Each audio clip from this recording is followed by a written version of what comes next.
But wait, there's also accessories for this Megazord.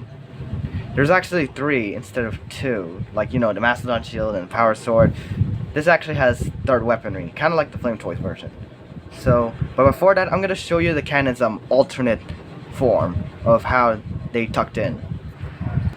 Basically, I'm going to go remove the cannons. And you must fold these up like this. Or you could fold them out a little bit further. I'm just going to fold them out like this for safety precautions. And then you just plug it in like this and then you fold it up. I'm also going to do that right here. And yeah. So even though this Megazord doesn't have wings, but the cannons can be used as a jetpack. You can adjust it. From the front side, it doesn't look that bad. It's not as big, because it was originally going to be big, but I decided to shorten it. But probably the Megazord is probably going to be lightweight in my head cannon, so it moves faster. And oh yeah, speaking of the cannons, they're actually also the 3rd accessories. Let me just take them off. Because the cannons will actually be guns. Most specifically, the double-barreled shotguns. Because, you know, like this. You know, there's like put 2 barrels right there. They must be angled in an L-shaped position in order for it to fit. They fit on both hands, so I'm just gonna do a pose with it. In the original show, the cannons were only used as shoulder cannons. I know this from the Zap, but I'm pretty sure they didn't actually use that in the show.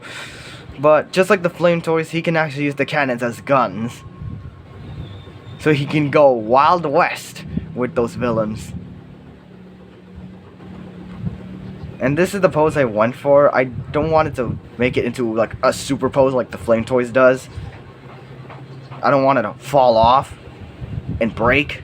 So yeah, that's really it. The next accessory I'm going to show you is obviously the Mastodon Shield. Now it does have a transformation. You just gotta fold this trunk, fold this up, and this, or you could just fold it up like this. Now it does fit into this exposed stud slot like this. So it kind of looks like he's like using the gun but also the cannon, but I can't get it to pose like that, so I'm just gonna say he's blocking and preparing to shoot at, you know, any villain. I'm just gonna say Goldar, because why not? But also, the Mastodon Shield isn't just a shield, it's also a gun. Let me just show you real quick. So basically, you're gonna put this on this direction, and also have the trunk out flat, because that's also a flamethrower. Yeah, this thing is like a giant Megatron cannon. Like, the tusks are guns and this one's a flamethrower. So essentially a flame Gatling gun. And it actually hoses the pulse really well. The wind is kind of blowing it, but it's not falling off.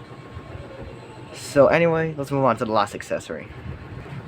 And the last accessory I'm talking about is Mega Power Sword.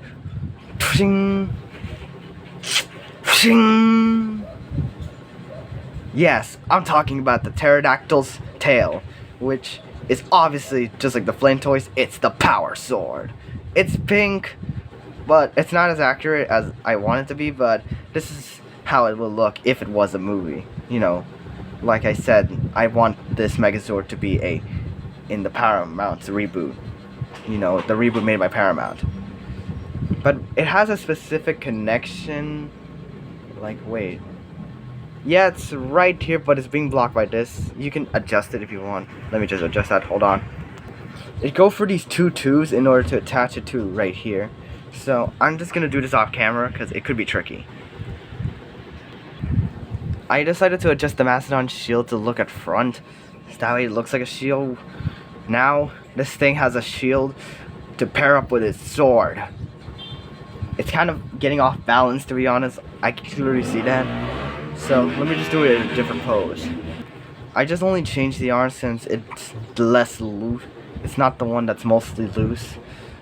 Oh yeah, and by the way, the pterodactyl must be folded, must be tucked into the crotch. It may look weird on my perspective, but from your perspective, it's actually not that bad. I'm just gonna get a little closer to that pose. Yeah, this is like the Megazord after finishing off Goldar in the, Lionsgate Power Rangers movie. Like he dashes out before he exploded. And this is his pose. So overall, my interpretation of the Dino Megazord isn't good, but at the same time it isn't bad. It's actually pretty decent. I like how it's still poseable despite having, compromises and having the tail being its balance. But overall, the design of this is just great. It looks like I want a Power Rangers anime, but I think they already done that already. So yeah, that's it for this video. Thanks for watching, and it's morphin' time.